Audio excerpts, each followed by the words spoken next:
Hey guys, welcome to another Revive video, and I noticed that a lot of people were discussing Amorai, the next upcoming healer for Brimstone. And a lot of people were asking us like, is she better than Chur? Is she going to be replaced for Twaddle? The answer is I'm unsure about if she's a replacement for Twaddle though, but she is better than Chur, plain out. So over at the Revive Witch database, they actually put up her skills, and if these multipliers are right, she's going to be a pretty strong unit.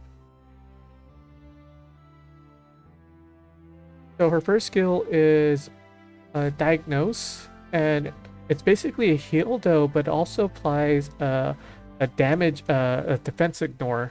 Sorry, a defense ignore on for 15 seconds when it's cast.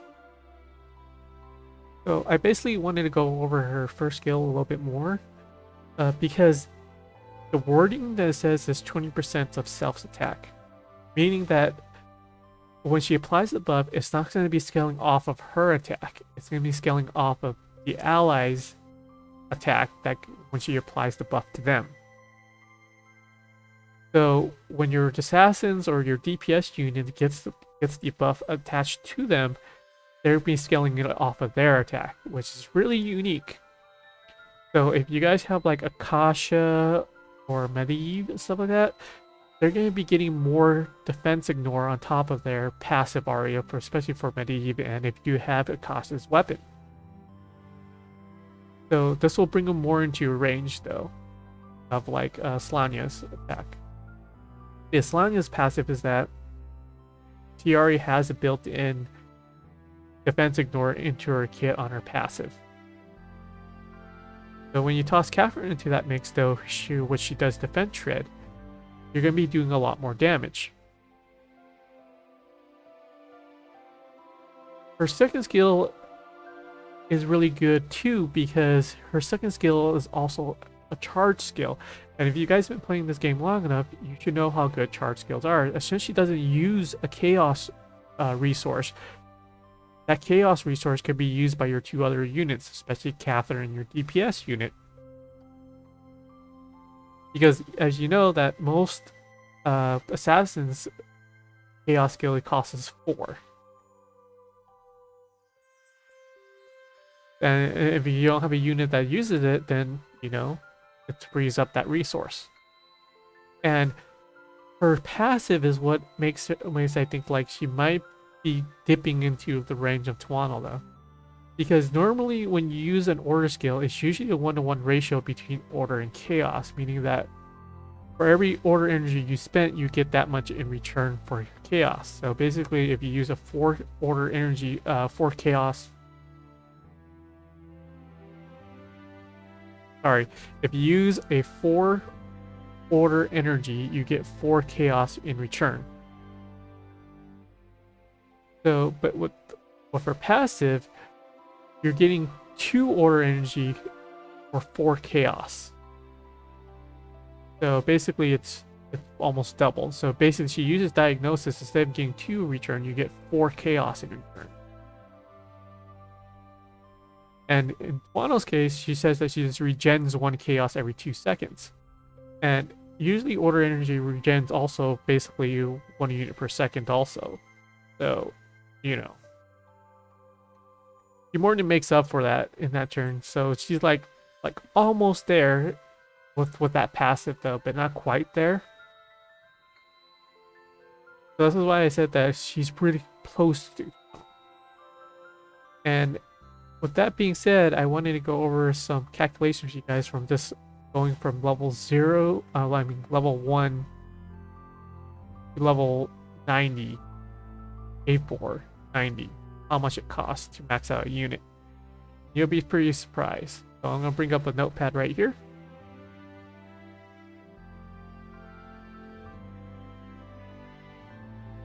Okay, here we go right here. So we need 15 shimmering lights, 62 basic skill pages, 210 average skill pages, 350 advanced skill pages, and 100 brutal serum. Now, with that in mind, this is just a skill up, so basically 5/5 and 2 passive. And you're gonna also need 44 million stamina. I mean mana. Just to fully skill out a unit. Now, to fully skill out a unit, you also need at least Ascension 4 level 50. And then you need 23 more millions mana on top of that, along with these basic and average quartz, where it's pretty much easy to farm though, but yeah.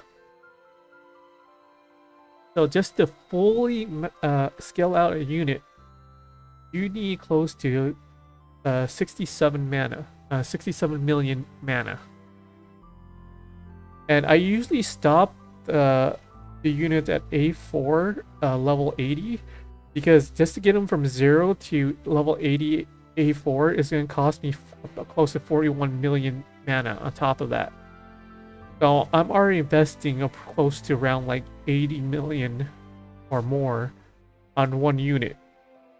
Then to fully max them out, you gotta toss another 13 million on top of that from level 80 to 90.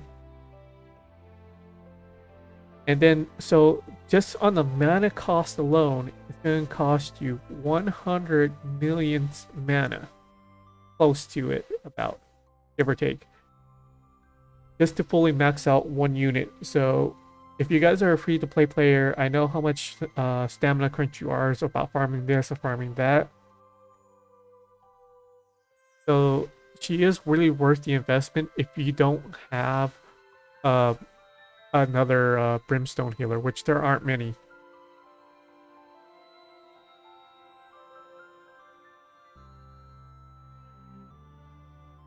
So, is she better than Sure? Yes, she is better than Sure.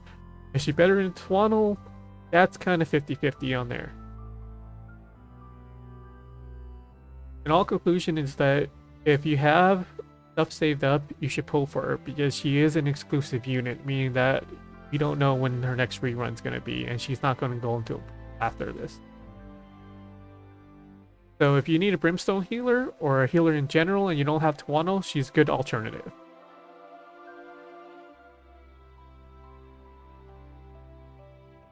That's all I wanted to say. Okay, catch you guys next time. Bye.